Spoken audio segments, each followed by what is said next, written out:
Adeshima mame mwakwaba edeba Adom Kasee so ahaya Adom TV na weye no nso bremu Kasee ayaboaboa no de akyeso amana yehwam enene de baabi a wo bia ne yede ebrewo Kasee mu yabakọ South Africa eho ena Nelson Madiba Shashaholi Mali asesei watu anananom ewo nsedo no elmanfo kobode mu ewo ho ama ene dey waye eyi Kasee pa ede amano Kasee ye mu nso no ye ne Ghana adishi betwetwe nkomo abiso mo se ede ba ade pa ene wo kai ede fa Nelson Mandela eho na ebie wo nso no Ghana Integrity Initiative wade afutu semsron konso ama ban sesa de keta se hyede proye afrubu pata no so anya ho bibidia ne ne ede asem Kasee pa ene bekoso ewo mayi emu sanso de yebekọ akohwe asoye a ehwe enwumasua eso mo so de nsema tudwo mo twemu se eno ma hodo a ekoso wa dansi ho no omo behwe no matimi eto ho anamo midin ade obidum bie kwaku ade okuni memu akwaba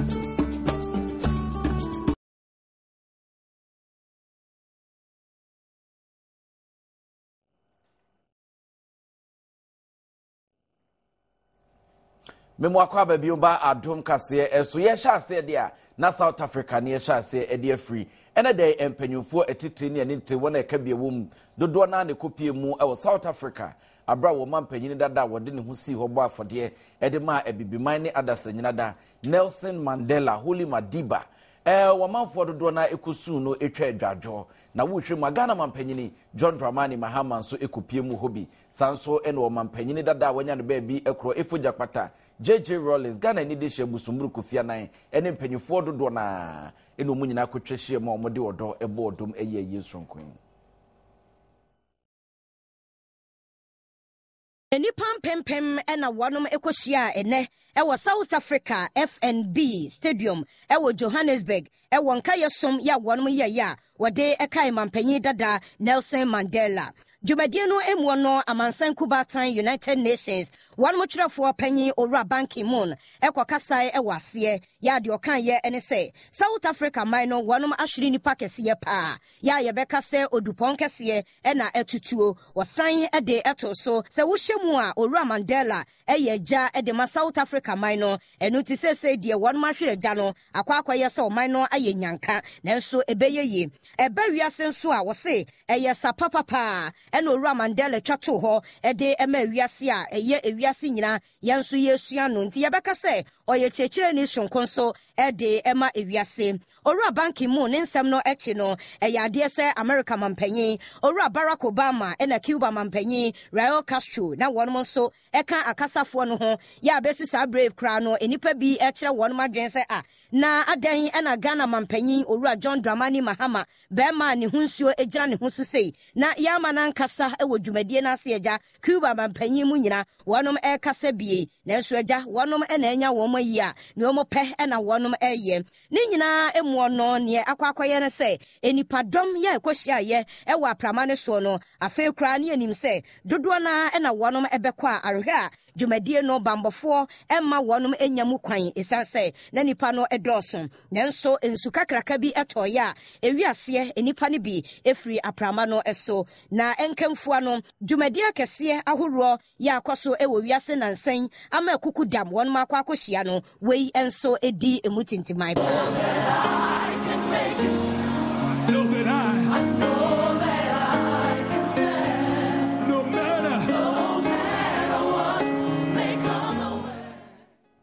Emra noma ekoso ewo South Africa na Branteke Franklin bibini bruni wotwa enwom eguo no na wo memu mrahye bedwafo bi so eche wadwene e dia fa Nelson Mandela ne bra wo bebo ye ahofama woda na die ene kwan a wo fa so wo de to anananom ewo nsedo wo kire mu eche Adom Kasee Mandela se ye kase ye kana sema ye bekọ ka chiripa se wo a wasua South Africa abakosem kakra obekai sedie na kane no na abrofo no edi abibifo no so abrofo na yeketo bia bibifo ne doso so nkama yese na abibifo ni nia no ewo abanim de abrofo beka nkwa na de adwana abrofo so ne di wo so Mandela ne nipa o company mfo edi kan di animu koka ho asem se saa de we ya ekoso enye na emwa enam so ma yeche Mandela kotum be yemfie aduonu ne akire nso papa ya mpa ba da so kon nkodene a wo bro prison bo ama nipa ta na chekopom se na yebenya yebetwa de yefre na apartheid ana abrofo no nam so isisi ebibifo yi Mandela be president o kire suban sunonko bi kura a enye common ewo abibi menima se obi anka wa konkodene abrese na wabenya tibia te se no otena so one term de broni kan say ne ba kon oje so wie ye pe o se onko bio na mmom obetena nchen ti ye mani pa foforonko we kire se Mandela no nye obi a ono tumi na ope na mmom yedie na no ye ope ama ne man no se de be ya man no be nyankoso na ye papa no no me kai pa se ebra na me wo school no ena na Ghana nyina ye so ye fight say ye be in free prison no fact school ye demonstration more than 3 or 4 days kura ti say samrei wa kon agene man na nyame ato nsa afre na nya ye be kan say ewrade na emfa na nsie yie da ye Mandela yie na edikan ye ma abusua no yakọ Mandela de onya South Africa ni nkoa ewiase mfa na hina no ye di Mandela na ye Mandela no ye kuni a ewiase nyame de ne manyen na se bibini a wewu na ye ayekase saa no na kese ya de aye ni yamhye de ma bibifo hina nti abusua no yakọ abusua no yakọ susuampa de Mandela onyi ami ama yimfie aduoson wa asase so na Mandela odi ama ne bro aduokron nti obi a yame na kasa shira no wo hwe enemo obeye no asase so a won mo tuma asa de bi kakra bi Mandela obi a ye boni friends or ye role model na symbolic so ewo boniface na mambuo ho wo obi a ya chi ni tum ba yimfie aduonu son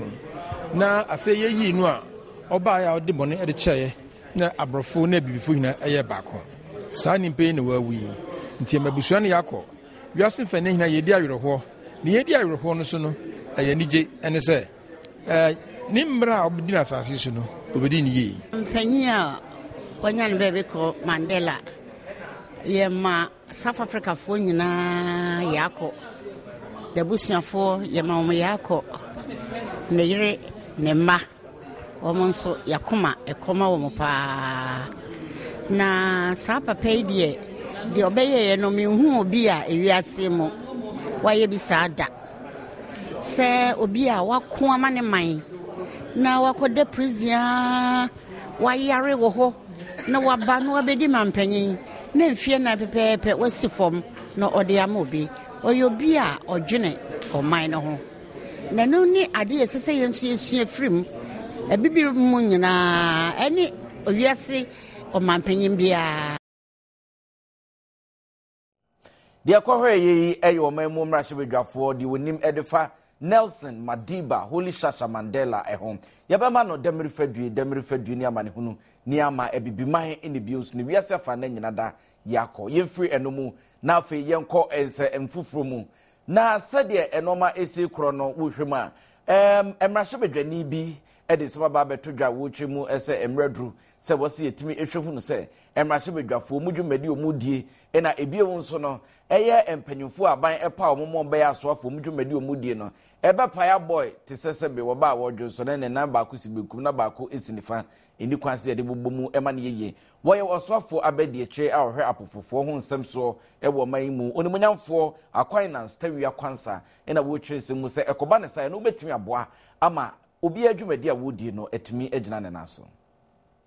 Emrahebedwani ya owo emfantemane ya wonukro ya esanso eye wo soafo abedi akire ya wo hwe yensunam so ede atodwa ya wo kire se ebe ya enka abanya hodo a abani nyina na eba se wo mu eyi asoafo a wo mu nyai se wo mu yi o masoafo no ede firi Emrahebedwafi wo se yesa na wo ha Emrahebedwafo wo madwuma wo mo eye no ema wo mu entimi nya adwuma se ne se na efata wasi mpempi ni so bi yemra hye bedwani a wono ankasa ne adwuma no kra esoma ne dada eni se wo san so e de asoafo dwumadie san beka ne wana wo tete nipa no aso mpese nipa ne beda ne mom wontimi nka aye na mayoko ni tono de amemrefe no agye ne saa wo semeye wasi eba ne saa na wo muntimi nkɔ mra hye bedwafie nso hyew na ekwan ya wo so mo fa so edi dwuma wo mra hye bedwafie so no wo muntimi enye ema bibia enkɔ animu eno ena honorable AQUINAS TAWIAH QUANSAH ene dai e wo bedwam dwumadie so wo de atudwa wo kyerɛ sɛ ebre no awie duru sɛ yetimi enya nipa wo mo ebeye asoafo no adwumadie sɛ bɛyɛ mrahye bedwamfo no wo mo nso ɛho ɛbɛtɔ wo mo na ne nyina mo no wo kyerɛ sɛ kɛta sɛ hyapro yɛ adwurum kanka mase pɛ sɛ yetu ase de a ɛne na yɛma wo bia kwantankoro bia adwumadie ne mu na hɔ pɛpɛ yɛ fan entimi MPM wo yɛ soafo wo yɛ mrahye bedwani a wo yɛ mrahye bedwani ɛno adwuma na wo yɛ no wɔbɛhwɛ so no ayɛ bibia ebetimi adamudin ede amano mrahye bedwani yɛ wono nso ɛwɔ Ablekuma West onimonyamfo Osla Owusu wono nso ɛkasa ya wo kyerɛ sɛ oni de animanimu ya na ne wɔhwɛ animu sɛ abanya hodo a ɛba ko ne nyina no wo munya sɛ na abanya semasi bɛyɛ ewe nti yɛhwɛ yɛ bia mo nkama no ntom wo sɛ nkanka ne de NDC foɔ ayi na sɛ Merchant Bank ho nsensam ɛsɔre ya amanfo bi ɛkyɛ sɛ ɔmampanyin ne nua bɛma Ibrahim Mohammed wono na ne ho abɛn mu ebinom sɔre ɔmo sɛ na ɔmampanyin dada John Ajekum kofo wodi ewo Sexy Eyes Gentle Giant wono ne baba mu a hotel diwawa wokoto ye no ho nsɛm kra yɛnkan wie na mo de Merchant Bank abɛka ho ɛno ɛna maame Osla Owusu wo kyerɛ sɛ saa nneɛma we nyina no ɛyɛ na ɛnsɛ ne mfata we yɛ mi nso yɛ sei no ɛmmoa ɛmo ɔman ɛntimi ɛnkɔ nkan ɛno nti ne wo sire nyina ne sɛ ɛmmara ahodoɔ ɛne ɛnsɛm ahodoɔ mo tena mrahye bedwafie no mo kyekyere gum krataa so no mo de ɔmo nsa ɛhyɛ ase no aban Ghanafo abrɛw ɛyɛ afa yɛ adwuma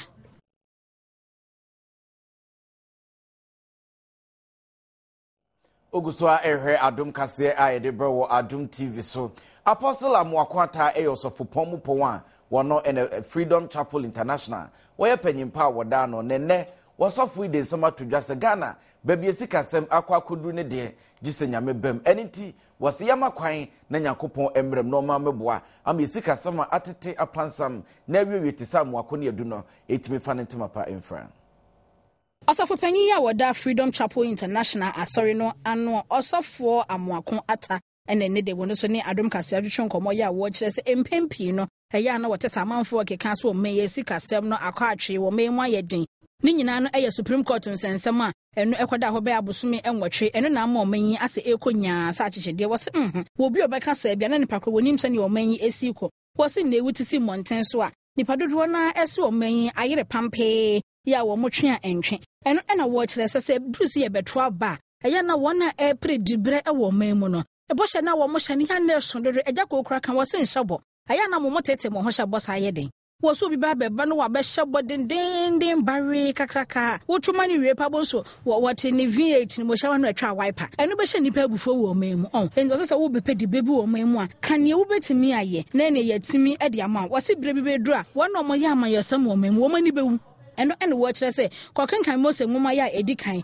etire aduanan enso nkyekyɛmu edunum ekɔpem edu enkononom no na wo so fa ma akwata ekyire ma ebire bi kra beduru a nipa dasani baton ne nipa dua ɛde ama nipa na wo predibre ne nyina ɛyɛ ne nsa ɛbɛkɔ na no nti ya ɛbɛkɔ akɔwi ase ne entwa yie kra ɛmfa ɛma Ghana man wonam sa yɛ so ɛtoto srɛ Ghana man Kristofo nyina se yɛnka yɛ hommom sɛ boaba kom ade na yɛnkɔ todwa anim na ne yɛmmɔ mpaeɛ ɛnsrɛ wɔ twɛdeɛ mpanyankrompɔn basa yɛ Adom no anim adom na yɛnsrɛ ne sɛ sɛnea ɔman mu asi ayɛ baree ne deɛ ɛne yɛnyere yɛ ho na yɛmmɔ mpaeɛ na onyame ntimi nyɛ nsakraeɛ ɛwɔ mu na wɔ sɛ ne yɛ na ɛɛhi sɛ Ghana ni bɛsɔre wɔnkɔ adwuma na wɔtwe mu ne nyinaa na osi asɔre mu ɔsɔfo kan ka biem wɔbɛkɔ asɔre dwada kɔsi kwasiada wɔ sɛ nyame wɔntɔ ma na mfiri so fa ma so wanyɛ adwuma yɛ adwuma no wɔmfa nhyira ne mfa nnipa mu no wɔmfa ma wo na ɛno ɛtumi ama wɔn nsa akɔwa no na Ghana yɛ GDP nso ɛtumi akɔ n'anim ɛhwɛ nia ɛkɔ so current situation wɔ December wɔ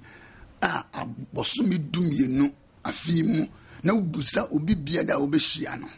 sɛ sɛn ɛna ɛkɔ a na kyɛ sɛ ɔde nsa gu ne ti a ɔretwa adwo nneɛma mu ayɛ dene nneɛma nkɔ yie nneɛma akyea na sesi a no wohwɛ me ame so mehwɛ wei hinna ɛna yɛmfa somɔ no ɛmmɔ no sɛ wobusa me a Genesis chapter 47 verse 15 to 19 Bible sɛ na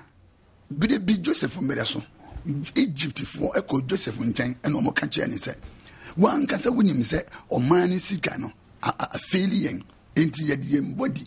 aba ye pese ye ton your body amount no ama ye bread am yedi ana fonum se ne ekoso se ya no se nyame anya adoma kristofo anso de anyina na asofo ya ante anyina na ya nkasa mompa ya nyame ma no nso ebeten nyame ma no akoton wo ho ama wiase Oguso a ehwe Adom Kasee na meka wo se edi atwagu sisi a ewu wiase amansan ententai kese eso abefo kwantempon computer www.multitvworld.com obetimi akọ no akohwe bio sanso na Adom TV Tube uko YouTube nso a obetimi akọ na se nekwa no antimi ahwa ne nyina da yatwe egu ho a obetimi akọ no akohwe bio ye na ye homra ye ba de aka ne doso Memu akwa baby oba Adom Kasee eso ye kaja egum ye ko ensefufuro mu jase kan eho ene ye de ni echre na akopim ewo jase kan a SDA basic school a wo ho ne ye se dia ayetisa AMOAKO ne edu ayamobo ATTA ise kontiba ene yi wo de ade sede sonko etudwase baby edu no sempanyimfo atutu anamo no ameso wasene dia na ne school no ebebo seito Jase mensini no emwa SDA Primary and Junior High School I wo empanifo echire ma eyade asukuu dan ne sese de atete ayese kontebe ya anwene ne se na wonya nipa wo memene ewo ho enam so ema wofuo binomokra ne eja wo mu ayemhyehye a wo mu ahyase eyi wo mu ma edi efiri ho no nyina ne se wo mu enim eda atoye nkyem bi ebetimi asie ne nyina no ejina sukuu dan ya atete apansam yi echina nko ne ba ekosukuu abana afi wo koya ne ba no entimi ameduru ebiemu eno na Adom Kasee ebo anan ekopi ho no ma ye ne headmaster ya wo sukuu mu no Victor Ankama ekotwetwe nkomo ene wo kire se emprempren ya ne de nko ya kase ase assembly no wo mu ayi wo mu amabisa assembly na bubu nuagu na soma ne mbeka bia ene wa assembly no etie wo se sukuu dan yesi ya chepapa eno kra eka ho bi na ese adan na wo se nka afe no ekọ nanimu no empanifo etimi eyensiese adwumade ewo ho enso ni nyina no enya de a eba enu nti ya na mmofra no wo ma wofo no ade akye ade esa no na wo mo nso eyem hyehye wo mo so wo mmofra no da akye ena wo hwehwe de na emom no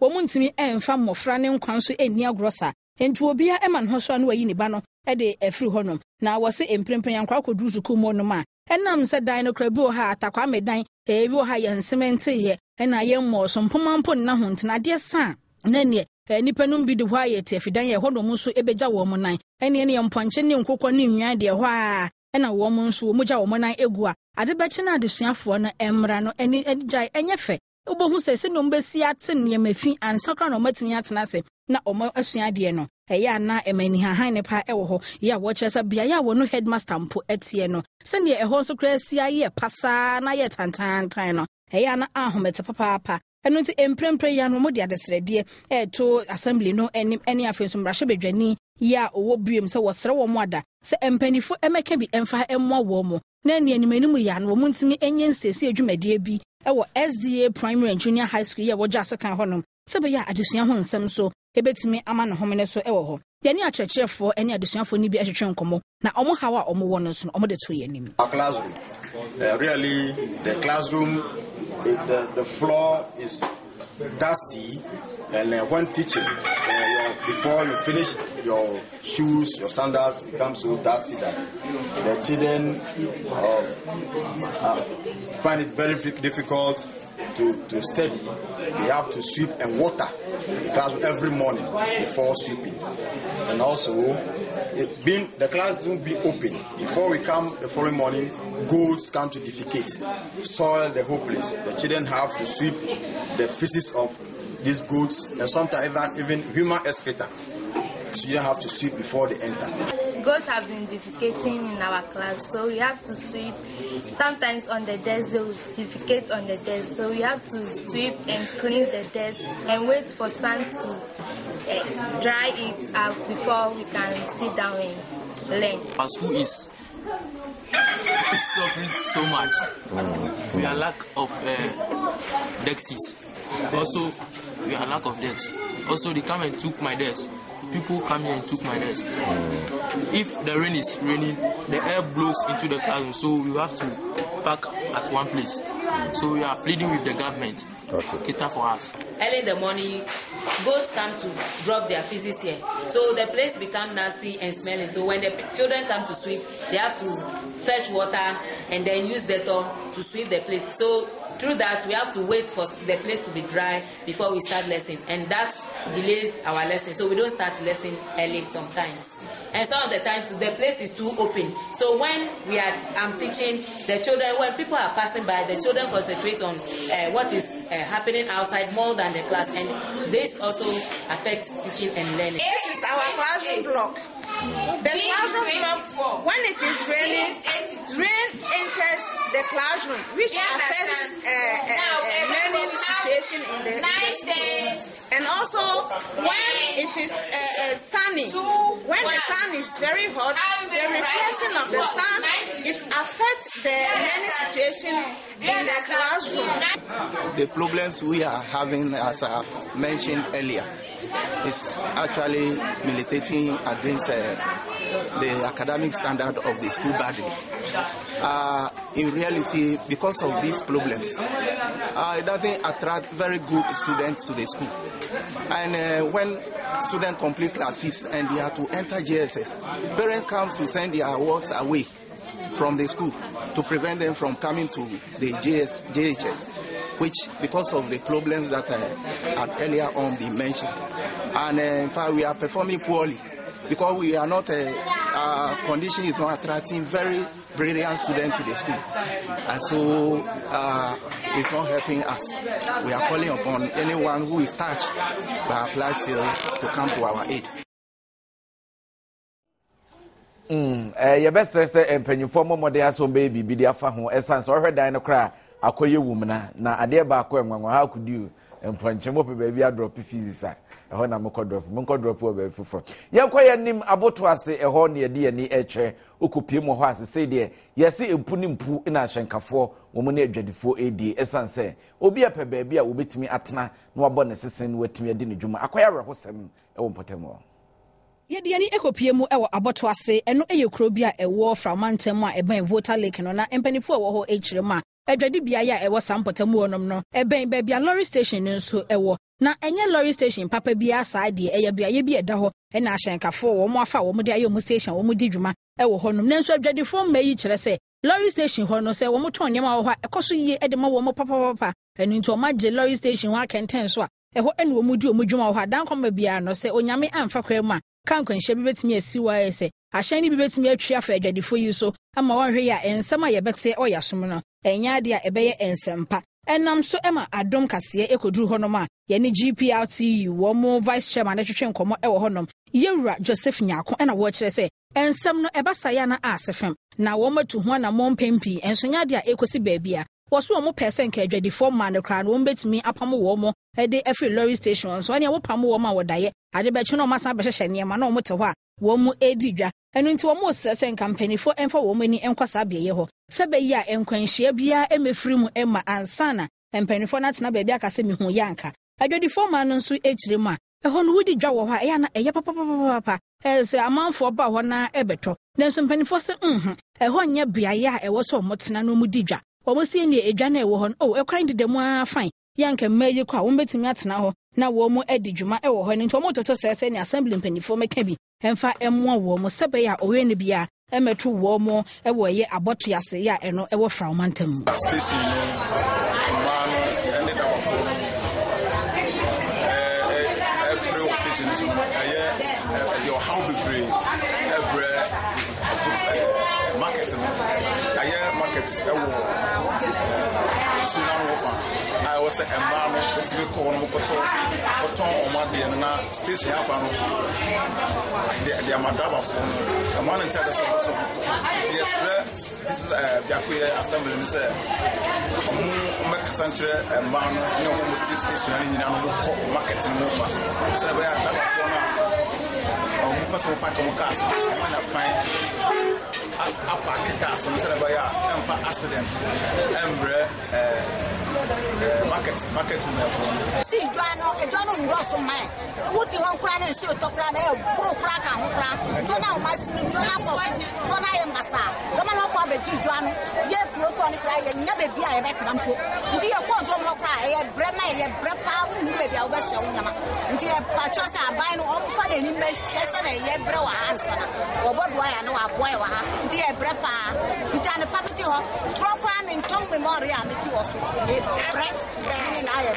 That's what happened. Our station when you feel mine. The best about no boy. Now on your station was a minor. As there's a course. Now I didn't ask you. Catch me if you had to be a good boy. And ask the beer and sip. As in since we will be uncle. It means to see my sister. There's a Udika Barona and my so have you among your Mabua. And I bought an idea of stations. I say it dies.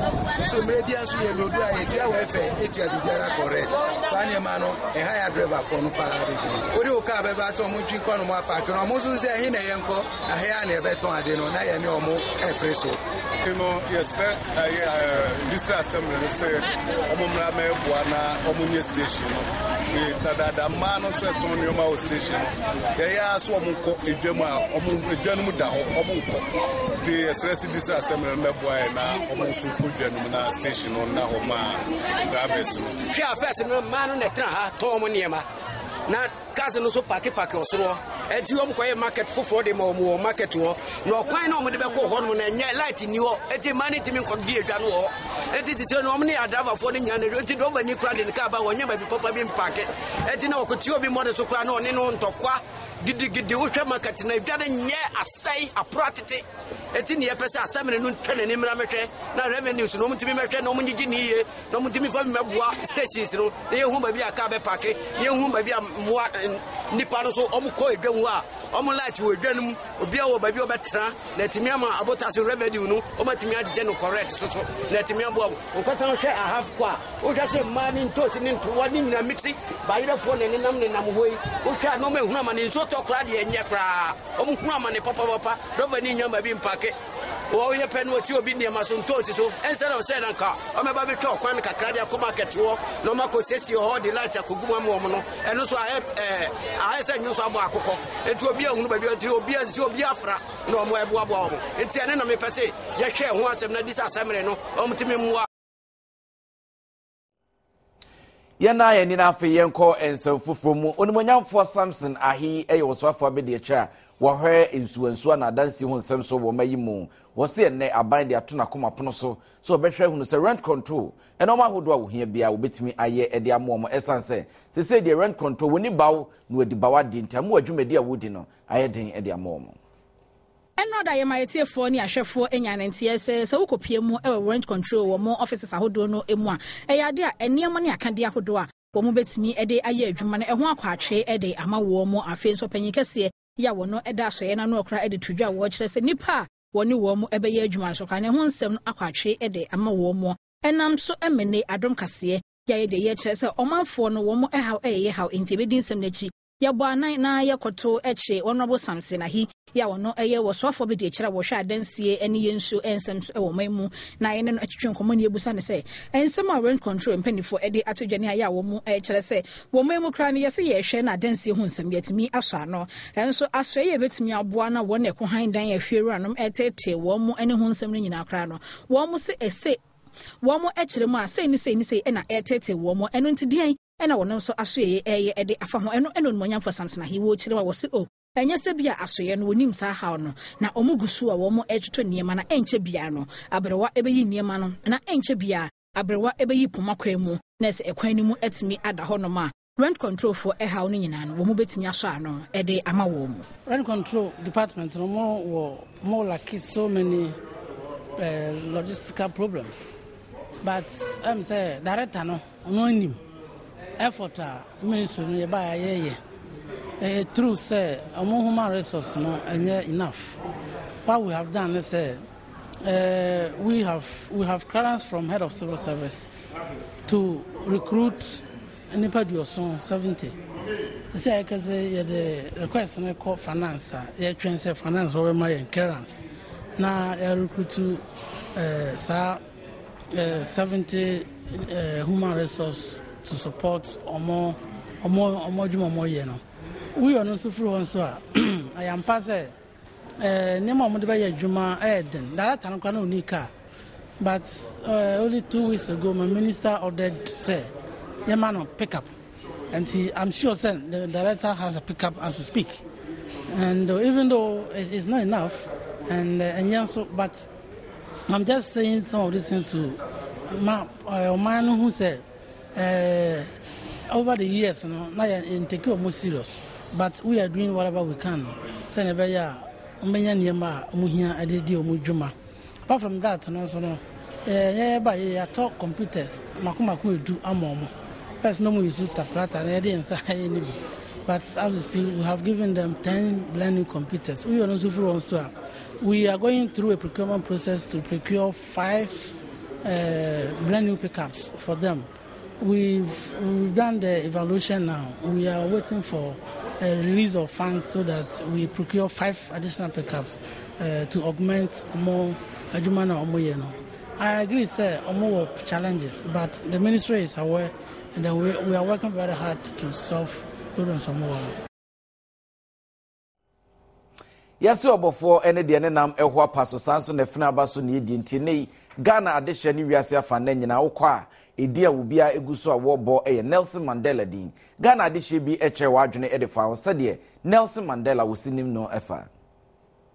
South Africa mampanyi dada bibini mampanyi ya wodikan ewo man no emu owura Nelson Madiba Mandela efrimo na wanya mfie eduokron enum na ewo musana ne mfie ne kwa animu a kakra kama nanso ofrimo no eya ade se ne ho asem eda ewiase akoma so nti no ahyemanfo papa yebenya na nka wodaswara ete ye nchen na sania enchiremu ete no owura Nelson Mandela na wofo ede ne ba wiase July anakita wonsabosome no ne na tosu dunwoche ewa afiapem ahenkron ene dunwoche 1918 no emu ewa akura bi a ede invemzo emu na wase eduru be 1944 no emu afiapem ahenkron aduanan enan mu ena Nelson Mandela oware na yira wodikan a wafra no Evelyn Massey na eduru be 1961 ne de na chese be ma ne ho kire no papa wono ankasa sene no wo prefa hodie ede ama ne manfo ene sene na abrofo ye tweno ni atrantwie ya yedi ni di ewo kwato ahoro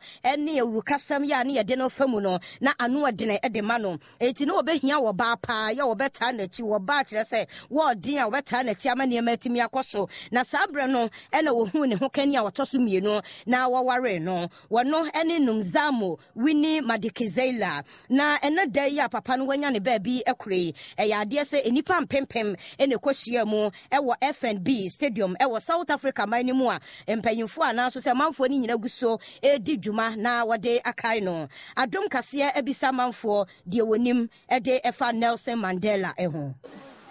wonim ni wai TV so yes so wai yes wo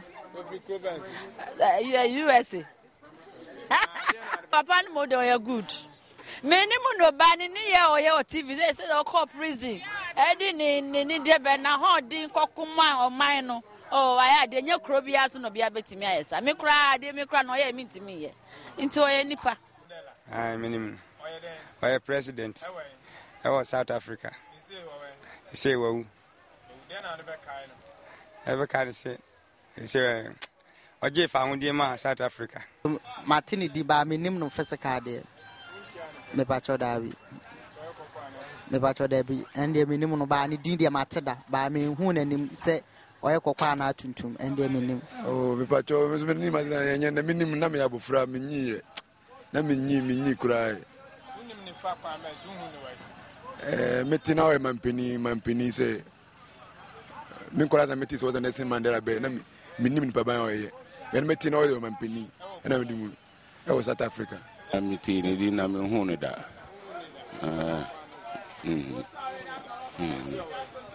okay minim bebe owo mo I don't know minim I mean you know South Africa wow oh dem de back no say o preje fa wudie ma South Africa Minim nipa, minim no. South Africa, we man some time ago, no. No one of South Africa. Who are now? Oh, so why am I there? Okay, it's like concerning appetite. Asemno is like what me so jine mo pa. Oboa mamo is like omo abolish is appetite government.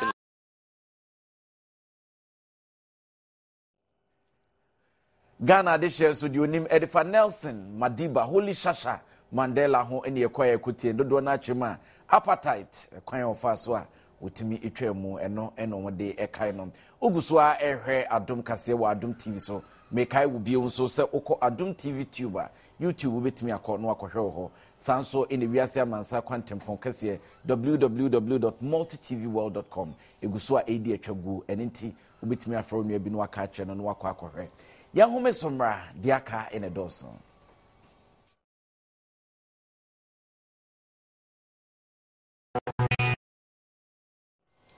Apomde Kasee ena Edru so da Sibre Company Limited omo na afa hoka. Shene so se obenu madu a ebemu ahoden a gise wo mansa kasa heart herbal mixture womo adaromenti inene Apomde Kasee ye de bro nene de yakwohwe eye prostate cancer ye title won sempi se tai dokro mema ebe wiase no na akofa ensemfoforo ene de aba eniti Adom Kasee de ni ede eche ahwese prostate cancer npo ede ene de ba ekwan be ne be fa so ebetimi atwe ho ede afru so eye obi a anu ye bi wo ho anase kwan bi wo ho a yebetimi asanipa na yade ana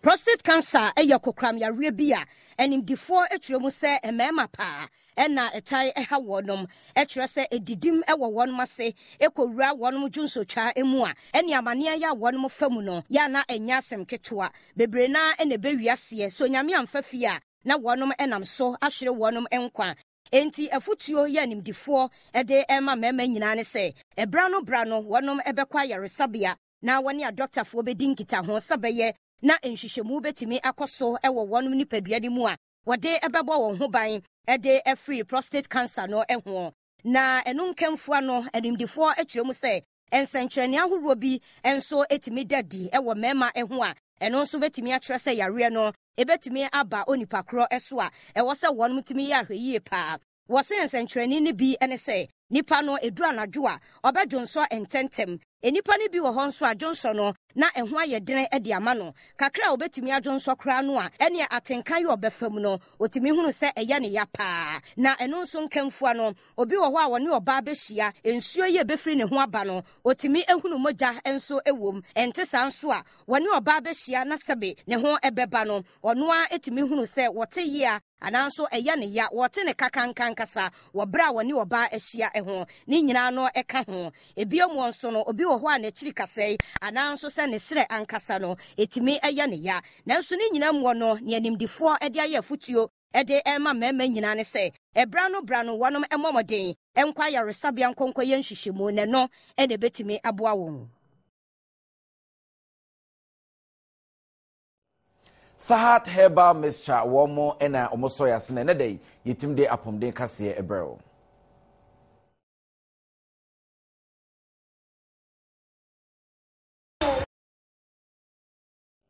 Ebisiafo ye mo bibia akwa ba de baagu kensie ejumedie so na ye fana sekesema atinka coffee gin bitters omo adaroma na ere agu kensie ejumedie ebremo ye hya se fi Ghana Premier League ena eye second window transfer no etumi eba na wie na Samia Menemo Kasee Kumasi Asante Kotoko mo etumi assign eye 3 players on ba besi akan edi amaomo abrantie Isaac Boache Labi Kumsin and the latest player omo assign eye Abedipele ne ba Penny Rahima Yu a player Kumasa Sante Kotoko obetumi assign abrantie se ne be obetumi abesi akan de amomo our second round of Ghana Premier League no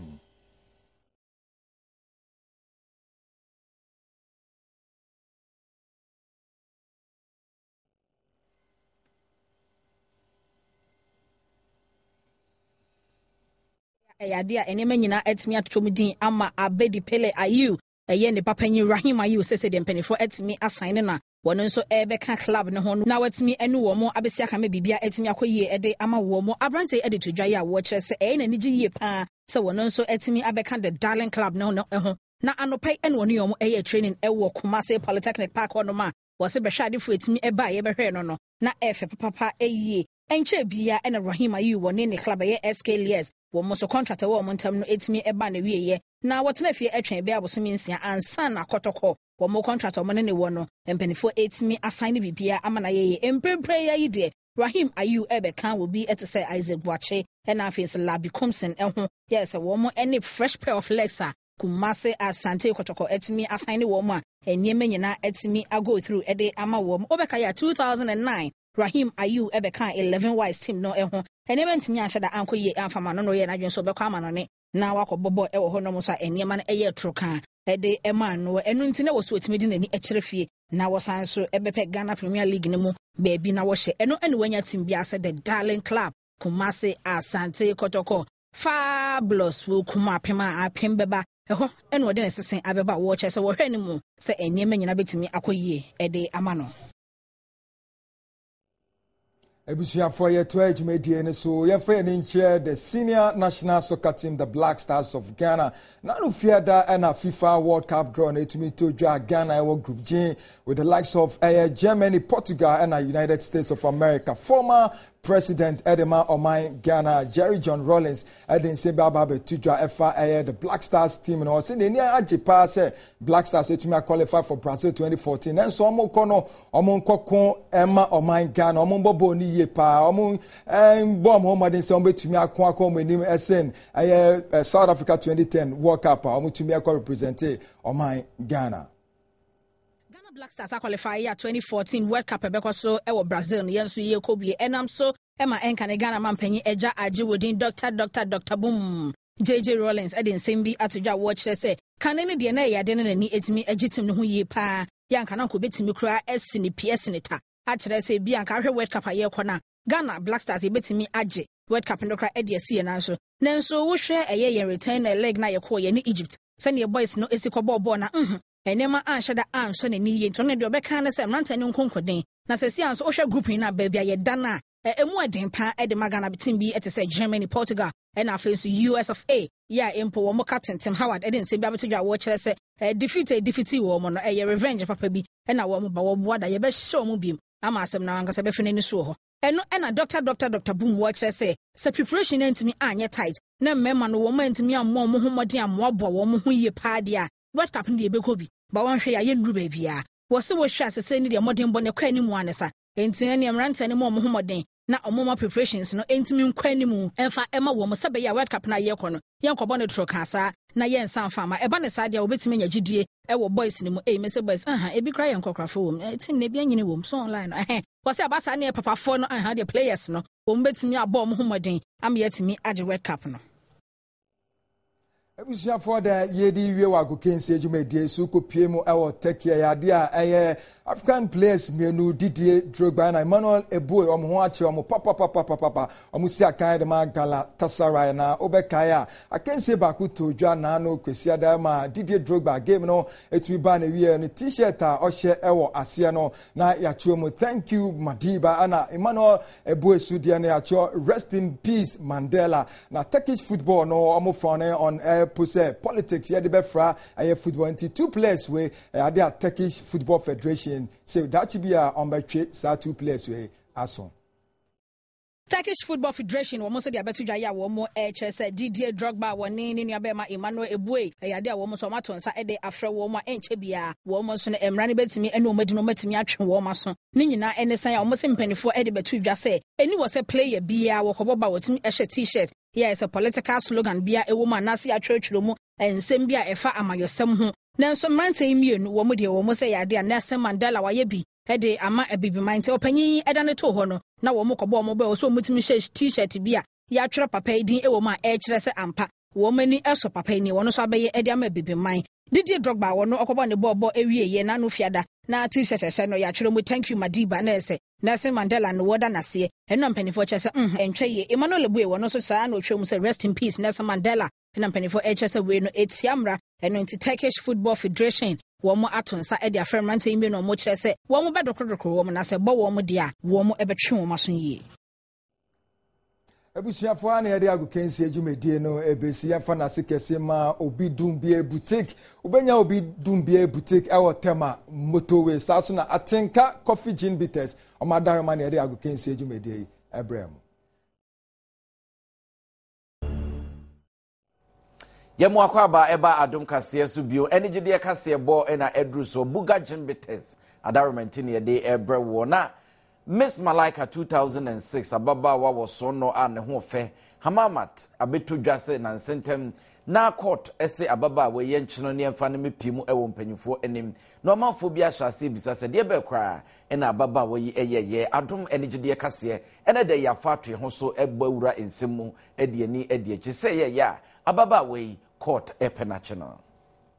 Abaywa ya wafra no Hamamat Monchie yi oye obi a wono ankasa edi ne ho adanse se oye dwadini ananso se oye business woman na so boy ya court no ede abono ene se wawia ka bi a wutimu se car ne de ene eyamunu dwan pa eye Toyota Highlander no ebe ya wo hyemu a 2008 ni mu ena kwasi burani atima hyehya ne kama pa na ne mpena bi ya wo free Finland de man no emu ya wo frɛ no Versa Keskinen ena eye hyen no eye ne dia na wo hya eye mpana na wonom etwe no ekoduru baabi na kyerɛ sɛ eye adamfo adane apeto na akwakoye bibia ewo ho na se de broni no echeche ni nsem ni mu no obi ofri Finland kra de so ye broni papa ni o na so ye beka ne sa wase 2011 no emu no en wode na kosem ekodan eye court kufaso Accra fast track court no se wonum nka bi emfa ema no esanse ka no ekodi abaywa no ho no na wonim se eja eye agro bi a wodo wodie na ka no wa abaywa no ho a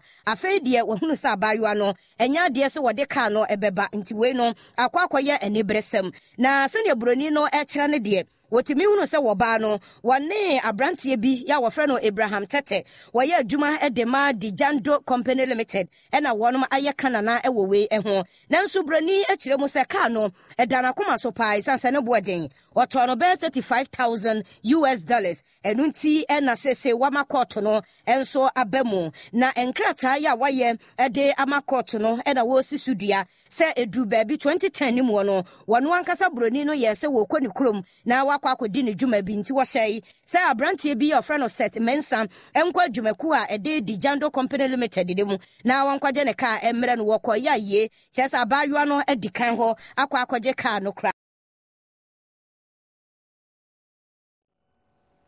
Yamwakwa baby you begina we so na enne Adom Kasee ye de bro ene benan ye de nyina da aba na wie ye hyane so so kyena da ye besan so de Kasee de mu hwampa e de abro na mu ensema wodo a edi mu akotene bi ene se